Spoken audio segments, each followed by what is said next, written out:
Bienvenue dans ce bulletin consacré à l'actualité internationale sur IGFM. Au menu, fin de l'opération Serval. Sur fond de deuil, un militaire français a été tué mercredi, ce qui porte à 8 le bilan depuis le début de l'opération en janvier 2013 au Mali.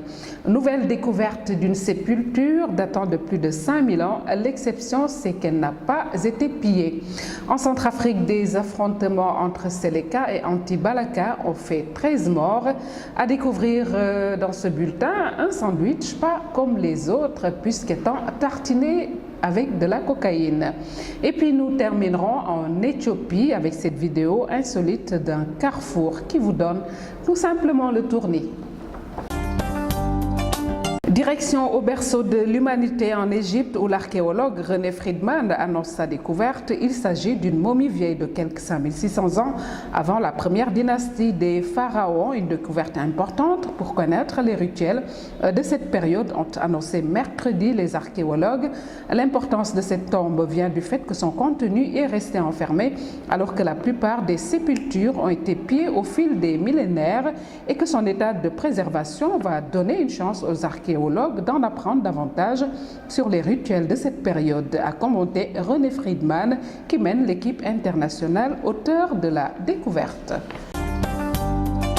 Fin de l'opération Serval au Mali, un soldat français est mort cette nuit. Le décès de ce sous-officier du 2e régiment étranger de parachutistes de Calvi porte à 8 le nombre de pertes françaises dans ce pays depuis le début des opérations. Du côté des djihadistes, aucun bilan n'est communiqué.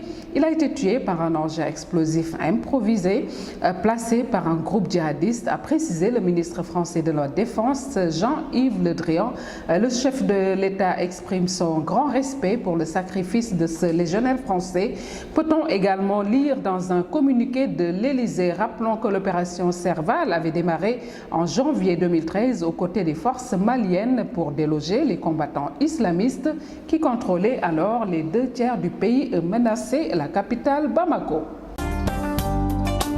Syrie, le chef de l'opposition dite modérée, Ahmad Jarba, est à Washington alors que les États-Unis viennent d'accorder un statut diplomatique à la représentation de son mouvement.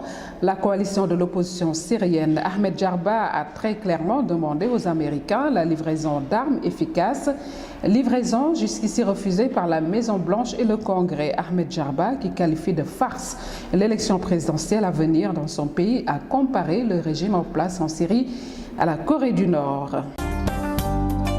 Retour en Centrafrique pour parler de 13 personnes tuées dans des combats entre d'ex-rebelles musulmans de la Seleka et des milices chrétiennes anti-Balaka à Kaga-Bandoro.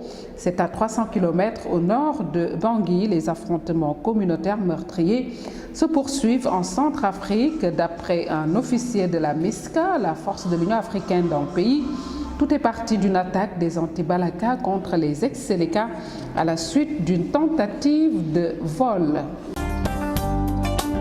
Les premiers résultats sur les législatives sont tombés en Afrique du Sud. L'ANC au pouvoir est en tête comme prévu des premiers décomptes au lendemain des élections, mais apparemment un recul par rapport au dernier scrutin de 2009. Tenez-vous bien, après le décompte d'un peu plus de 30% des bulletins de vote, le parti de Nelson Mandela plafonnait à 58,9% des voix contre 66,5 ans plus tôt. Mais les résultats dans les zones rurales, traditionnellement favorables à l'ANC, arrivent cependant en général les derniers. Nous y reviendrons pour plus de détails pour ces législatives. En Espagne, la police met la main sur un sandwich jambon, fromage et cocaïne. C'est l'étonnante préparation découverte par la police espagnole sur un Colombien de 29 ans. Annonce faite mercredi 7 mai. Elle a arrêté l'homme qui était en sa possession dans une station de bus. Les autorités espagnoles ont diffusé une photo, comme vous la voyez sur ces images, montrant le casse-croûte insolite. Le morceau de pain coupé en deux compte plusieurs tranches de jambon et de fromage fondant, mais aussi 9 paquets cylindriques soigneusement enveloppés dans du plastique contenant de la drogue. Terminons par cette vidéo insolite qui montre un carrefour sans feu de signalisation. Ça se passe en Éthiopie et oui, dans le pays de Haïlé Sélassié. Voilà, c'est la fin de ce bulletin. Merci de l'avoir suivi. Merci à nos partenaires de Reuters. On se retrouve demain.